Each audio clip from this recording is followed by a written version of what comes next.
your first race but thought it was too hard? Well, it can actually be very easy if you prepare for it properly. You're probably all thinking about what kind of race you want to run and how to prepare for it. I'm going to share some tips for you to help prepare for races. I ran for over 7 years, and I ran 5 and 10Ks, half marathons, and even a full marathon. I have also spent time researching how to best prepare for your first race, and I want to share these tips with you. Everyone can be successful in preparing for their first race if they do it properly. Today I will cover 3 points.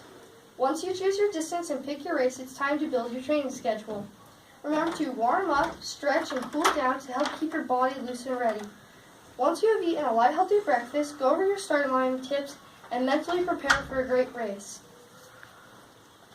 The first step is to choose a distance. A 5K is 3.1 miles and is generally considered a great race for beginners.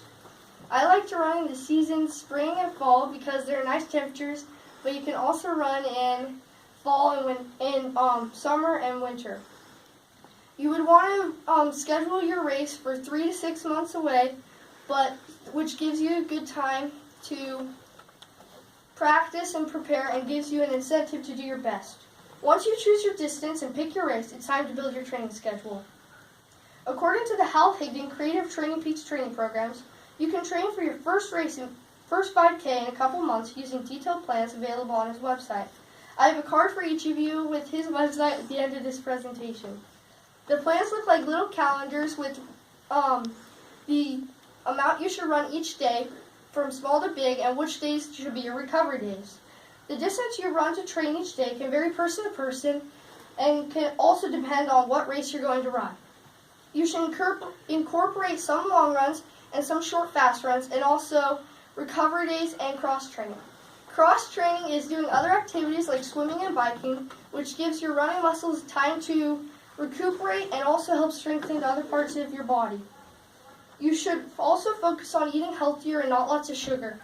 Also, soda is not a very good drink because it gives you the feeling of being hydrated, where it's actually doing the opposite. You should also learn about important stretches. One of my favorites is reaching to the ground and trying to touch my toes, which stretches your back and your hamstring. I also like grabbing my ankle and pulling it up behind my back, which also stretches my hamstring. I also like to hold my ankle and roll it, which helps to prevent injuries on your ankle. You can find lots of other cool stretches online. One of the most important aspects of training is to incorporate times into your workout to loosen up your body. Remember to warm up, stretch, and cool down to help keep your body loose and ready. According to the Mayo Clinic, Mayo Foundation for Medical Education and Research, warming up and cooling down helps remove risk and improve athletic performance. Warming up is getting your body ready for your run, but it gives you a chance to slowly get into it. Cooling down is slowly degrading from the tempo of your race and giving your heart and lungs a chance to catch up and not just suddenly stopping. The best time to stretch is either right after your warm-up or after your workout when your body is warmed up and you're easily able to stretch without accidentally tearing a muscle or hurting yourself. After all of your training, it is time to get ready for the big day. Once you have eaten a light, healthy breakfast, go over your starting line tips and mentally prepare for a great race.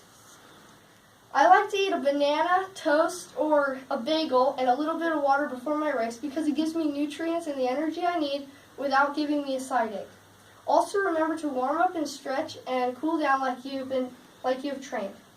One of the tips I like to use with running is if I want to get a really good time, I start up with all the fast people because they can help push me to do my best, or if I'm just focusing on what I want to do, I can stay behind them so I don't get trampled and I can focus on my goal.